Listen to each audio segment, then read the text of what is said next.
Hello everyone, आज आपण बघणार आहोत मस्त कधीतरी असा छान वेगळा पराठा खायला खूप भारी लागतो। तर आज आपण इथे बघणार आहोत चना डाळ पराठा रेसिपी। सगळ्यात इथे मी कोथिंबीर घेतली, आलं घेतलंय, हिरवी मिरची, थोडंसं जिरं घेतलंय आणि हे छान असं आपल्याला कुटून घ्यायचं आहे। बघू शकता अशा पद्धतीने। आणि हे व्यवस्थित कुटल्यानंतर आपल्याला असं जाडसर कुटून घ्यायचं आहे। हे अशा पद्धतीने बघू शकता। हे असं जाडसर कुटल्यानंतर आता आपल्याला इथे चना डाळ घ्यायची आहे। चना डाळ मी आधी सोक करून घेतली, भिजवून घेतली आणि एक 15 मिनिटं त्याला बॉईल करून घेतलं। अगदी गाळ नाही करायचं आहे, त्याचा असं थोडा कसर राहिली पाहिजे डाळीमध्ये। आणि मिक्सरला मग ती पूर्ण पाणी काढून छान अशी वाटून घ्यायची आहे। जाडसर वाटून घ्यायचं आहे, अगदी पातळ पीठ नाही करायचं आहे। मग त्यामध्ये ही कुटलेली जी आपली पेस्ट आहे हिरवी ती घालायची आहे, थोडंसं काश्मीरी लाल मिरची पावडर घालायची आहे, हळद घालायची आहे, सोबत घालायची आहे कसुरी मेथी, वरून घालायचा आहे गरम मसाला, मग घालायची कापलेली कोथिंबीर, आमचूर पावडर घालायची आहे, यामध्ये 1 टेबलस्पून चवीनुसार मीठ घालायचं आहे आणि हे छान हाताने मिक्स करून घ्यायचं आहे। बघू शकता अशा पद्धतीने।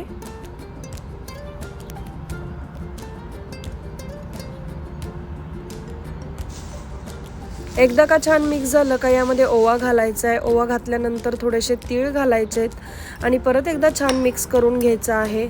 इथे पुढे मी एक गोळा घेतला आहे पिठाचा, जे चपातीला आपण पीठ वापरतो तेच पीठ माझं उरलं होतं, त्याच्यातलाच मी एक गोळा घेतला आहे आणि तो गोळा छान सुक्या पिठामध्ये हे करून घ्यायचा आहे, कोट करून घ्यायचा आहे आणि पोलपाटावर ठेवायचा आहे। आणि त्या गोळ्याची छान अशी छोटीशी चपाती लाटून घ्यायची आहे, छोटीशी पारी लाटायची आहे। बघू शकता अशा पद्धतीने। एकदा का ही पारी लाटून झाली का यामध्ये घालायचं आहे 1 टीस्पून साजूक तूप आणि तूप सगळ्या बाजूने छान स्प्रेड करून घ्यायचं आहे व्हिडिओत दाखवल्याप्रमाणे। असं केल्याने पराठा खूप छान होतो। मग जे स्टफिंग आपण तयार करून घेतलंय त्याच्यातला एक गोळा घ्यायचा आहे स्टफिंगचा, छान असा दाबून घ्यायचा आहे। जेवढ्यात जास्तीत जास्त स्टफिंग भरता येईल तेवढं भरण्याचा प्रयत्न करायचा या पराठ्यामध्ये। बघू शकता अशा पद्धतीने। मग आता हा स्टफिंगचा गोळा जी आपण पारी लाटून घेतली त्याच्यावर ठेवायचा आहे आणि छान सगळ्या बाजूने ती पारी व्यवस्थित क्लोज करून घ्यायची आहे। बघू शकता व्हिडिओत दाखवल्याप्रमाणे। छान मस्त त्याला हाताने सगळ्या बाजूने असं दाबून घ्यायची आहे ती पारी, म्हणजे जेणेकरून जो आतमध्ये भरलेला डाळीचा मसाला आहे तो सगळ्या बाजूने व्यवस्थित स्प्रेड होईल। मग सुक्या पिठामध्ये छान ती पारी कोट करून घ्यायची आहे, पोलपाटावर ठेवायची आहे आणि मस्त लाटून घ्यायची आहे। एकदा का व्यवस्थित लाटून झाल्यानंतर बघू शकता सगळ्या बाजूने व्यवस्थित लाटून घ्यायची आहे।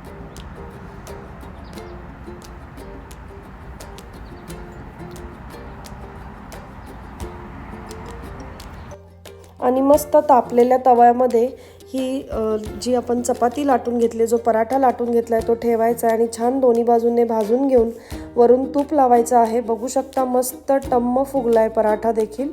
आणि अशा पद्धतीने हा दाल पराठा खूप भारी लागतो, नक्की करून बघा। नाश्त्यासाठी खूप बेस्ट रेसिपी आहे। मी दुसरा पण पराठा छान असा भाजून घेते आहे। बघू शकता अशा पद्धतीने तूप लावायचे सगळ्या बाजूने आणि मस्त खरपूस भाजायचा आहे। मस्त आपला चना दाल पराठा रेडी आहे, नक्की करून बघा। लंचला देखील खाऊ शकता, ब्रेकफास्टमध्ये खाऊ शकता, डिनरसाठी पण योग्य आहे। आवडल्यास कमेंटमध्ये नक्की सांगा। Thank you for watching.